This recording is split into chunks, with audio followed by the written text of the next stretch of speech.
The NBA on Prime is back tonight with another great Emirates NBA Cup doubleheader. It's the Pacers and Cavs, followed by the Nuggets and Rockets. Not a Prime member? Sign up for a 30-day free trial. Coverage starts tonight at 6:30 p.m. Eastern, only on Prime. Restrictions apply. See Amazon.com/Amazon Prime for details. What's up, everybody? Welcome back to the Draymond Green Show. On today's show, I have to be real about where my Dubs are sitting. We'll also talk about Bron's debut. First player to play in 23 seasons in the NBA. We'll talk about that. We'll talk about some other surging teams. And we must talk a little bit about Michael Porter Jr. and his podcast and what the Nets have said to him. So we'll get into those things on today's show. Tough back-to-back in Florida. Lost the game in Orlando that we obviously really went for. And then last night, obviously lost in Miami with myself, Jimmy, Steph, and Al out last night in Miami. I think, you go 4-2 on that road trip, you're feeling really good about yourself. And obviously you go 5-1, you're feeling great about it. Nonetheless, we're 3-3. And through 17 games, we have played 12 road games. Over the course of 29 days, 17 games in 13 different cities. All of those things are true and all of those things fucking suck. But the best part about it is it's behind us. The schedule will starting to light up for us a little bit. We are 5 back-to-backs in week 5 of the season.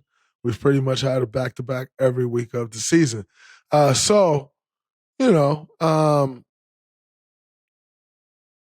knew coming out, as soon as we saw the schedule that it was going to be shitty. The first month of the schedule for us has not been very favorable at all. Now we'll start to get some home games, hopefully, to start to balance it out a bit. But coming out 9-8 with that schedule, I think most people would be like, we're above 500. That's good. I just think, realistically, we should probably be sitting here at 12-5, 11-6. Just a couple games we let get away from us. Milwaukee, Indiana, the Orlando game we didn't quite. I think we played okay. We just didn't quite, especially defensively, do what we needed to do to really create separation. But nonetheless, I feel okay about where we are. Not great, not awful. With now, about to start, racking up some home games here. You definitely want to see that record flip, take a jump in the wins category. We got Portland tomorrow night. That first game back off a long road trip is always tough.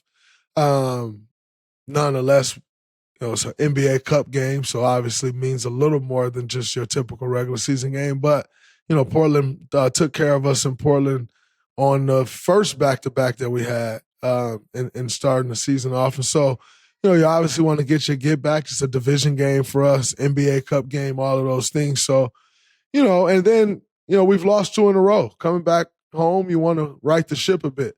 And so I think, it's an important game for us tomorrow night.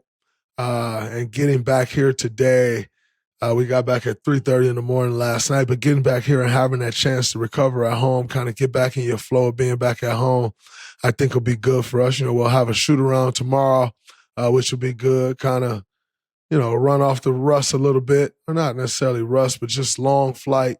And like I said, just that adjustment to being back home after 10 days on the road, I think be big for us. So currently sitting at 9-8, eighth place in the West. I don't really too often look at standings, at this point during the season because they don't mean that much. But in saying that, I do expect us to jump in the standings over the next month because I think our schedule is a little more favorable than it was the previous month. So looking forward to that. It's been interesting on this road trip watching Steph Curry walk in with the Shagnoses and the Penny Twos and the Way Aways from 2015 playoffs. What other shoe has he worn? He's worn the Mambasita Kobe's.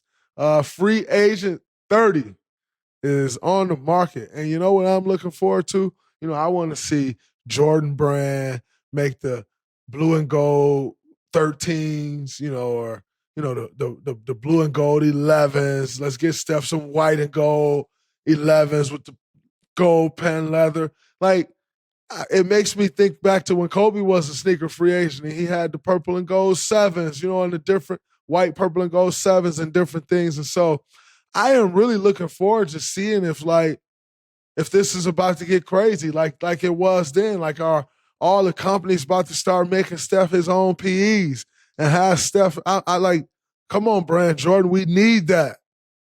It's been interesting not seeing 30 Curry and the UAs and the Currys. It's been very interesting to see. After 11 years, something of that nature, 12 years, 11 years, maybe 11. And then to see him in these different shoes has been like a fish out of water. But I think, very interesting.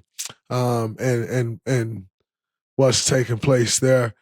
So it just a little bit behind the deal. Steph will take Curry Brand with him. His splash logo, which is the 3, looks kind of like the SC with the 3. They call it the splash logo.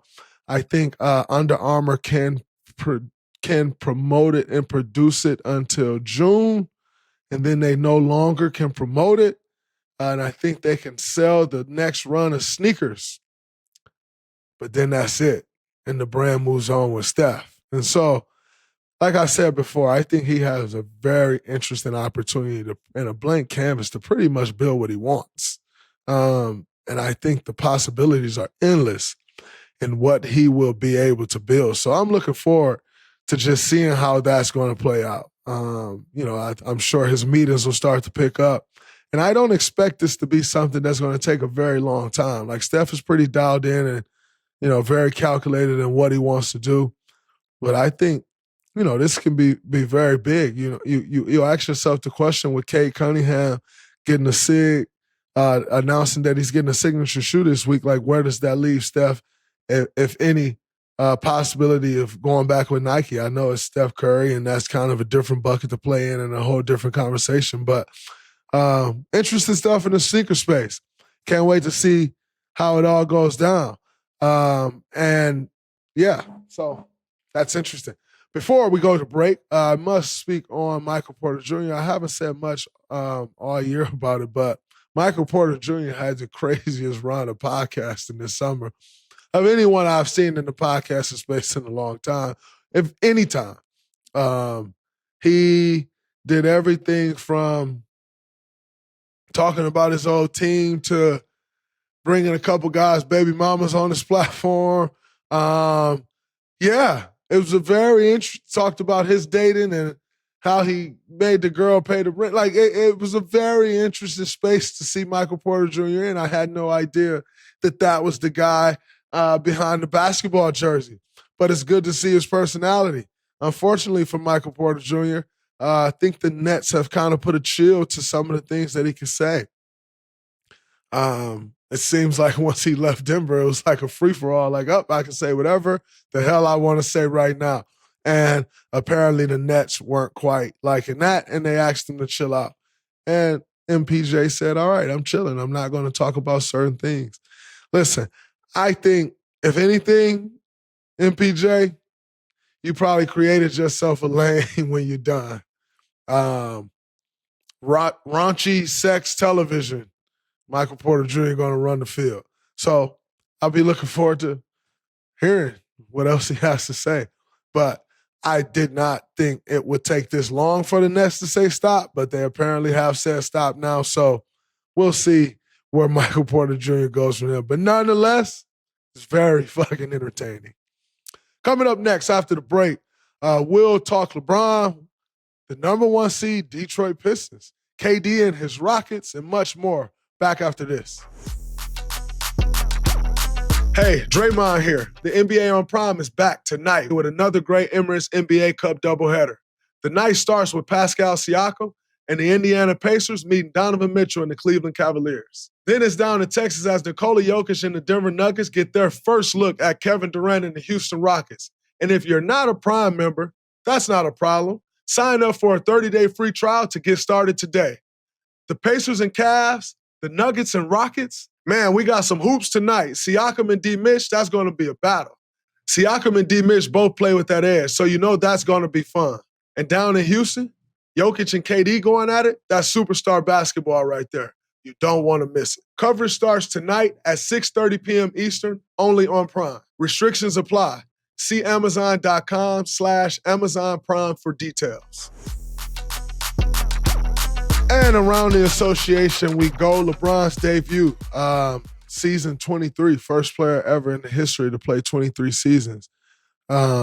I mean, what incredible longevity. You know, like even the guys that have played, they're not to the 22 years, 21 years. They just didn't play the brand of basketball LeBron James played. You know, to be that athletic, that powerful over the course of his career and still playing and pretty damn good athlete still and super powerful.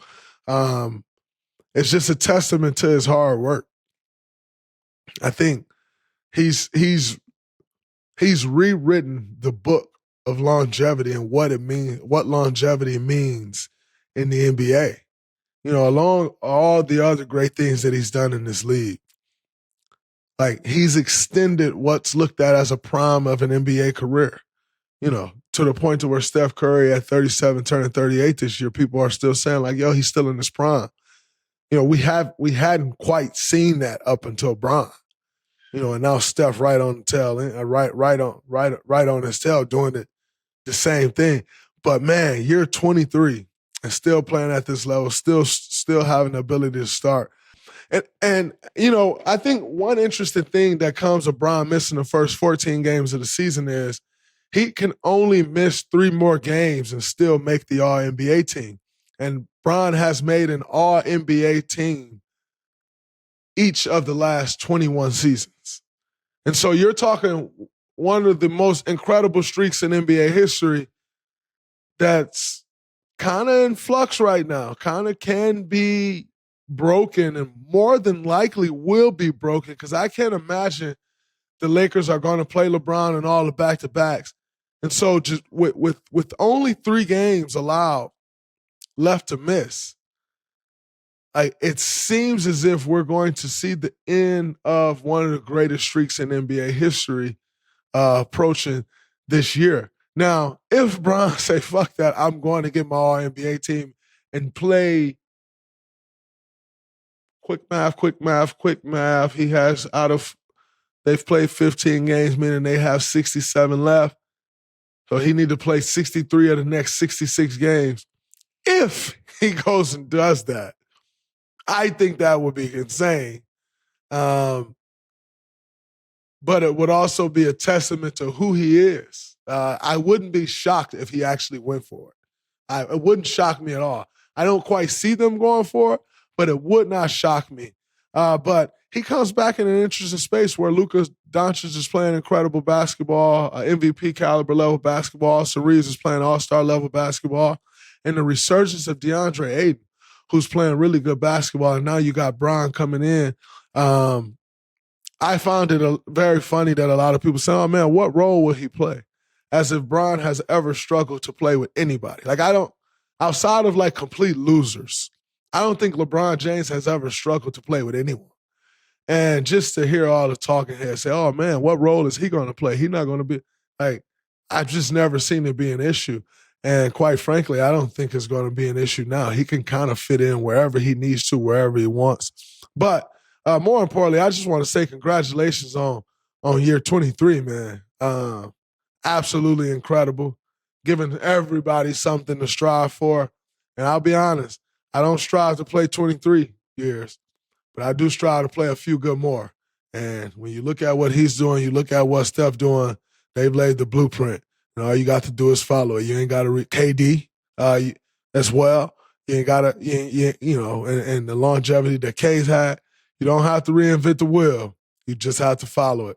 They got the blueprint. They've laid the blueprint. They've laid the foundation. I look at some of the things they do and try to add it to my repertoire so that I can continue to play at a high level. So respect to those guys. Respect to LJ on year 23. Much love. Healthy. Wishing them a healthy season. And looking forward to some of those Laker games, as they're always extremely fun when we get the opportunity to match up. Anytime Bron's on the floor, it just take you back to those moments. So looking forward to that. Pistons have the best record in the East. They are currently on an 11-game win streak. And I think the question that begs is, if the Pistons end up a top 2 seed, can they come out of the East? And, it's funny because it feels a little premature, except that what I shared with y'all before was that the Pistons beat the New York Knicks in a series last year and they lost the series. I shared that during the series. I shared that a couple weeks ago. They beat the New York Knicks last year but lost the series. And the learnings that you gain, the experience that you gain from situations like that going into the next year, like, it's motivating. And you can see those guys playing with that type of that level of motivation. It's like they know they gave one away. And now they're building the habits to not let that happen again. And they're playing incredible basketball. And it's fun to watch. As far as them coming out the East, I think, if they continue to put it together, continue to move in the right direction, I don't see why they couldn't come out of the East. The one thing that everybody said from the beginning of the season is like, yo, who is the clear-cut favorite out of the East? Who's going to emerge? And I think the Pistons that threw their name in the hat and said, hey, it's us. I see they got like a mantra, like dirty dogs or something like that they've been calling themselves. JB Bickerstaff is leading the charge on that. The JB's demeanor is all in your face. I think, they definitely have the talent. Cade Cunningham, MVP candidate. Jalen Duren playing incredible basketball this year. Isaiah Stewart being that spark plug. Obviously the toughness, but he's shooting the ball well this year. Sar Thompson, Soren taking another step. Duncan Robinson shooting the ball. They got the young kid, Dennis Jenkins, who's on a 2-way contract but playing incredible basketball. This is a team, Tobias, who hasn't even been healthy and they've been winning these games. Like, this is a team that believe they can make a run at it. And I don't see why they can't come out of the East if they continue to build through this regular season and playing the type of basketball that they've been playing. They'll only get better and better. So I don't see why. I think the one thing that they'll have to do is, I think this is also an opportunity for JB Bickerstaff, who hasn't had as much success in the playoffs, to change the narrative on himself as well. So I think they're all feeling that, where those guys feeling like they completely blew it against the New York Knicks. JB's feeling like, man, this is my chance to take the next step in my career. I think it's beautiful to see. So, I definitely think the Detroit Pistons can be a team that gets out of the Eastern Conference. Moving on to the West, KD and the Rockets, who started off 0-2, have only lost 1 game since. They're starting their supersized lineup of Amen Thompson, KD, Jabari Smith Jr., Alperen Şengün, and Steven Adams. And I can imagine that length is posing a lot of issues for a lot of people. Rebounding the basketball, I'm sure, is posing a lot of issues for a lot of people. But they're playing really good basketball. KD's doing what KD does. Şengün is taking a huge step. He's averaging 23, 10 rebounds, shooting 45% from the three, and I think 7.5 assists. So they're playing great basketball. And I know the big question was, with Fred being hurt, can this team still compete? And they're answering that question. Now, I do think as you get deeper into the season, games become more meaningful, playoff basketball happens. I do think that the hope for them is that our man continues to grow in that point guard role, because guard play becomes so much more important as games get more meaningful and in the playoffs. But they are playing great. You got to give this team a lot of credit. They're finding their identity. A lot of people had questions on Reed Shepherd, on can he compete and contribute. He's been contributing. Tari Eason's been contributing off the bench. Team been looking really good. You got to give them a lot of credit. Nobody hit the panic button when they were 0-2. And, they've pushed through and now they're playing great basketball. So definitely going to be a team to be reckoned with. With that type of size, they pose a lot of different issues. Obviously they have the scoring ability. They have the star power. So, got to watch out for KD and the Rockets, but they playing some beautiful basketball. In a world where there's news coming out of the Mavericks camp every day on whether AD going to be traded, D'Angelo Russell they're now saying is going to be traded, Klay Thompson they're saying is going to be traded. All this news coming out of Dallas Mavericks. What was more interesting in all this news the other night was the Knicks and Mavs ending. And it ended pretty much on what would have been an and one being called a hook and an offensive foul, and the Knicks were able to pull the game out. Quite honestly, I thought Landry Shamet was riding the driver and kind of created the contact in order to force the hook because he was riding the driver and going off path.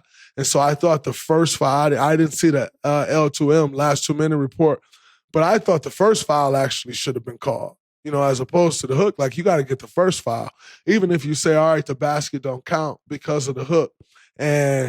But it's 2 free throws or a side out of bounds, depending on if they were in the penalty or in the bonus or not. I just think you have to call the first foul if you're going to call the second foul, because the first foul, to me, is what creates Brandon Williams to commit the second foul, that is the hook. And so, extremely wild ending. I think, when you look at where Dallas' season has been, win that they really needed to pull out, weren't quite able to pull it out, but I did think that should have been a defensive foul. Nonetheless, it wasn't, and the Knicks pulled that win out. Also around the association, before we move into Golden Days, there has been a lot of shots coming out of Gil's Arenas podcast, in particular Kenyon Martin, and it's a little disappointing. It's a little disappointing because, for those of you that don't know, Kenyon Martin was born in Saginaw, Michigan. Kenyon Martin, dad, Paul Roby, played at my high school. And so, growing up in a city like Saginaw, Michigan, you're always looking for hope when you grow up in a city like that. So, another person that was born in Saginaw, Michigan was Serena Williams. And although these two people that I just mentioned didn't quite grow up in Saginaw, spent some of their younger lives in Saginaw, but didn't quite grow up in Saginaw. A city with so much pride, like a small city like Saginaw, still root for those people relentlessly. So I spent my childhood rooting for Serena Williams relentlessly, because you feel that connection. Like, when you look her name up and where she's born, it says Saginaw, Michigan. And for a city that's always looking for hope, you're so proud that she was born in the same place that we were born. So for Kenyon Martin to go on to be the number 1 pick, had the success that he had at Cincinnati, go on, and like I said, and have a pretty good NBA career. As a Saginaw native, you relentlessly cheer for those people. So the constant shots has been a little confusing to me, because I don't quite know where they came from. And you think, someone that was a number 1 pick that didn't quite have the career that I've had, but played similar roles in a sense, would appreciate it, would show more love, especially when you go back to a kid born and raised in Saginaw. You think it'll be a little more love. So it's a little disappointing to see the constant shots. I just always thought it'll be a little more love than that. But when you were the number 1 pick and effectively, underachieved, I guess that would be the reason why. To be the number 1 pick and make the All-Star game 1 time, most would say it's probably an underachievement. Be that I was the 35th pick and made the All-Star game 4 times. Defensive Player of the Year, Kenyon Martin was a defender. I think he would consider himself a good defender. Never quite reached the pinnacle of that when you talk Defensive Player of the Years, or 9 all defensive teams that I had, that I have, and he has 0. It's tough to sit in a space of like continuing to speak on my name and call my name out as if I underachieved or am underachieving when I was just simply the 35th pick in the NBA draft and somebody took a swing on in the second round and it just happened to work out, to become one of the greatest players in the franchise history. It just happened to work out. You'd think there'd be more love from a guy who plays similar roles but underachieved a bit. Like, you'd think he'd be like, man, but look at the heights that this guy took it to. And then so that the guys cut from a mold like us, that now it's a path created that they can take it to even higher heights. That's the love that I thought would be there, but it's just been a little weird and like constant shots, and due to my respect and my love because of the connection that I once shared, or still share from being, born and raised in Saginaw, Michigan, I've held off on responding multiple times. Number one, because I just know when I respond to shit, it takes on a whole nother world and guys get more publicity than they necessarily get when I don't respond. So I've been kind of taking the path of like, I ain't going to say nothing because I don't want to give people more publicity. But more importantly than the publicity, I try to stay in a space of respect. You know what I'm saying? I try not to be moved by someone just saying a thing or two. Because at the end of the day, I still have my beliefs. And my beliefs are, man, I've rooted for this guy for a very long time, So I'm not a wishy-washy guy. Just because somebody say something, I'm not just going to jump out there and be like, oh, man, like, I got to respond or forget all of that. Like, nah, I stand on what I believe in. And what I've believed in is like, no, I supported that guy. So I'm not just going to jump off the rails and attack him or be responding and getting in these back and forths because of the respect and love that I had growing up as a kid. But, man, the shots just keep coming. And it's like, dang, why? And again, I just don't know how you can continue to shoot at me and you underachieve. Like, one All-Star? Make no mistake about it. You are an All-Star. I'll give you that. A lot of people can't say they're an All-Star, so I'll give you that. You're a one-time All-Star. That's beautiful. But you must admit, like, to be the player that you were and defender that you believed you were and to not have, like, a single all-defensive second team, it's kind of an underachievement. Number 1 pick in the draft. A lot of people look for that guy to win Rookie of the Year. Didn't. All rookie team, though. First team all rookie. That's an accolade that I can't say I have. I ain't really played much as a rookie as the 35th pick. So I can't say I made any all rookie team. So kudos. I tip my hat to that. It started off promising. But I just, like I said, man, the shots, they're just a little baffling to me. Because all the criticism, like, if I stopped playing basketball today, my career was better, way more impactful. I think Kenyon Martin lost in a couple NBA finals. He got to sniff it. Didn't quite get a taste, but got a little sniff of it. Yeah, so your resume got to be a little better to just keep taking shots. It's not that people, like, your resume don't match up, people can't say, but these have been shots being taken. And it's just a little disappointing because, like I said, that's a guy who I cheer for relentlessly. Him in 2000 playing for the Cincinnati Bearcats. Unfortunately, he wasn't able to see that championship through either. And my big brother, Martin Cleese, went and took that championship. So, yeah, man, it's just a little disappointing that it's kind of come down to this. I also, I see clips. I see clips every now and then come from the show.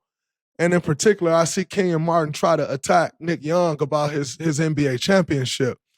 But one thing I want to share with Kenyon Martin and Rashad McCants, a couple guys who tries to attack Nick Young about his NBA championship is this. I know you guys don't understand what it means to win an NBA championship. And because of that, you guys attack Nick Young because y'all don't know what it takes. So I'm going to share with you all, non-champions, what it takes to win an NBA championship. So in an NBA championship, you have your guys who has to deliver on a roster. And for us, at times, that was me, Steph, and Clay, Andre Iguodala. But he come off the bench, so there's still some grace. But me, Steph, and Clay, we had to deliver. You had to. And then you have all your guys who like play a role. And what role players do in NBA playoffs en route to NBA championships are, what they do is, what I like to call them is swing players. As opposed to role players, I like to call them swing players. What do I mean by swing players? Your job as a role player throughout an NBA championship run is it's easier said than done, but the concept is simple. Your job is to swing one series. And what I mean by that is you be the piece in one series that swings the series. Because we know what Steph going to do. We know what Clay going to do. We know what Draymond going to do. We know what they're going to bring to the floor. We need one player that we're not necessarily expecting to do X to swing the series. And so when you go look at our championship run that Nick Young was a part of, Nick Young was the swing player in the Houston series. Game 6 or 7, Nick Young was one of the primary defenders on James Harden.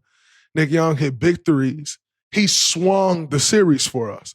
Guess what? Job done. When you talk about winning a championship, he swung the series. That's his job as a role player, to swing one series. He did that. So when you guys try to say his championship don't matter, he just got a ring. No, he didn't.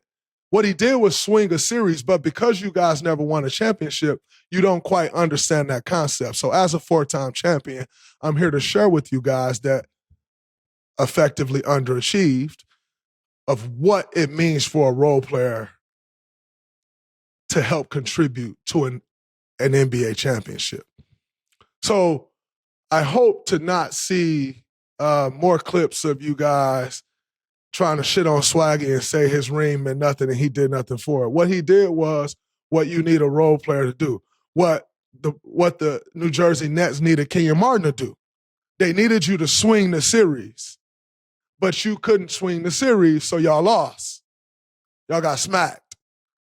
Nick Young swung the series.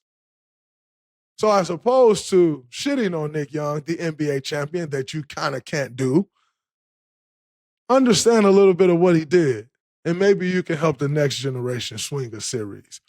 But, yeah, hopefully there'll be more love, man, because there's a lot of shots being thrown, and quite frankly, they're giving a little salty. I don't understand why. It's a little unfortunate, but I'm just here to help, man. You need help understanding what it is to be a winner, how to be a winner. I'm just here to help, fellas. Shout out to y'all, though. Gills Arena. I got much respect for guys who build their own platforms. I got much respect for guys who can continue to do it day in and day out. So shout out to those guys, man. I think the clips that I see from their stuff, it'd be entertaining. They do a good job.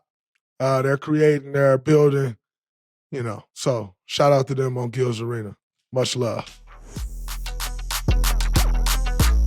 And to our favorite segment of the show, we got Golden Days, because when you are champions, there are Golden Days, and we like to speak on those because why not? We're champions. We can do that. Send your moments in to Draymond Green at Odyssey.com, and today's memory comes from Darian. Please recap Steph's shot to tie the game in Game 3 against the Pelicans in the 2015 playoffs. It was an unreal falling shot in the face of multiple defenders that I remember like it was yesterday. What was the emotion like amongst the team after watching that go in? I truly believe that was one of the many memories that were a part of Steph's coming out party as the superstar we all know and love today. So, number one, I think, winning that game, that was Game 3, put us in position. It took the Pelicans' heart, number one, because they had played as well they could play. And they were on the verge of, taking the series 2-1. And then once we won Game 3, it gutted them. completely gutted them. They stood no chance of winning game 4. So that was the effect of the shot. However, the shot, if you remember, Steph got an attempt and missed it. Maurice Spates got the offensive rebound, threw it back to Steph in the corner. He hit the 3 and gets crushed by 2 or 3 guys. Darius Miller, if I'm not mistaken, Anthony Davis. He gets pummeled. I could be wrong on Darius Miller, but Anthony Davis definitely was one of the contests. And shooting the ball over a contested Anthony Davis arm at that time would be the equivalent of shooting over a contested Wemby arm at this time. Like, Wemby's obviously just gone to new heights. But shooting over AD at that time was like shooting over a contested Wemby. So that was just a blast to the past, or a blast to the future, if you will. And Steph, the shots and the pictures that we're getting of Steph shooting over the top of Wemby, they fell on Steph. It actually should have been an and 1. And the game should have been over in regulation. However, Steph tied it with that shot. We go into overtime. And coming back, like I said, in overtime, they couldn't get over that the fact that we had gotten the game to overtime just as much as game 4, they couldn't get over that they had lost in game 3. And so what that did was, number one, it was the start of the dynasty. That was the first playoff series before we go on to play Memphis in the second round, before we went on to play Houston in the third round or in the conference finals. And then obviously on to beat the Cleveland Cavaliers in the NBA finals.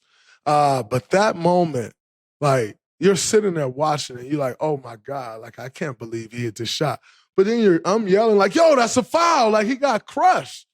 And they called nothing. I couldn't believe they didn't call nothing. I wish L2M reports was out back then, because we would have had to see the L2M report that said that was a foul. But I think the most important takeaway from that game and that play was just how it stifled the New Orleans Pelicans. And, they've really been trying to recover from it since and haven't quite been able to.